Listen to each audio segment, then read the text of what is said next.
This is my last episode of Jillian's Island, as it is my last day as an intern for Orange Bloods. So I'll save the mushy stuff for the end, but let's get started. Go Horns Go asked, anything on the front of a new athletic director? So y'all already want to get rid of Mike Perrin? Okay. I've actually heard mixed reviews on Mike Perrin. Like, I've heard a lot of the athletes actually do like him. He's very friendly with them, tried to get to know them, which is a complete opposite of what Steve Patterson did in his short tenure at Texas. I'm not sure what Texas is going to do. Of course, Perrin is just the interim athletic director. I kind of thought for a little while they were going to make that permanent. I guess they're going to have to see how the rest of this athletic year goes with football, basketball, everything else, and then maybe they'll make the decision. But as of now, he still holds that spot. Not sure who else they're looking for. I just don't expect to see Steve Patterson come back. I don't know if y'all miss him, but just don't expect him back. LeBeau asked, what's your take on the defense? I can't answer this in this video. The defense has some problems, and I think I mentioned this a few episodes ago that a lot of people got mad at me after the Notre Dame game because I wasn't quote-unquote celebrating the win, because I was seeing those issues with the defense at that point. And it's something that's been around. Y'all were just happy when Texas was winning and didn't really notice the issues, but defense has problems. I don't know. I don't know what the solution is. It seems like there's a lot of confusion. I know everyone loves Malik Jefferson, but I've been very underwhelmed by him.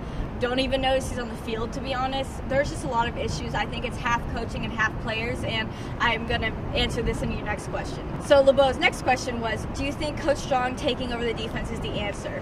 No, I don't, because first of all, he's a defensive coach, so he's always been part of that defense. Yes, Vance Bedford was the defensive coordinator, but I mean, everyone knows Charlie Strong's a defensive coach. He was in communication with Vance. It was more like a defensive coordinator. You know, they shared that spotlight. So I think this is just a formality because I don't think much is going to change. Like I said, it's half player, half coaching, and you can't fire players. You can demote or fire whoever you want on the coaching staff, but you can't fire the players. At the end of the day, you can teach someone to tackle every single day for 365 days, but come game time, it's up to them. The coaches aren't on that field with the players. It's up to them to be able to tackle, and so you can't blame these issues, these missed tackles on anyone really other than the players in my eyes. I think all the blame immediately goes to coaches because, like I said, you can't fire a player. But it's really 50-50. I think the blame should be just as much on the players as it is on the coaching right now.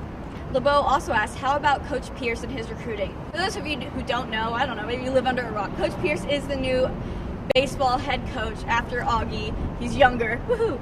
And you know, he's doing a great job recruiting. I mean, this is something that's kind of flying under the radar because all the focus has been on football season, but he's picked up some really good recruits for Texas, and I think he's really focused on making this Texas baseball program what it used to be a few years ago, and he's doing a great job. I'm pretty surprised that he's getting such good recruits so quickly. You know, coming from Tulane, it's not like he had those super deep roots here, but good for him. I think he's giving a lot of people a lot of hope for the baseball season, and I think it could be fun. I think Texas baseball might be back on the come up.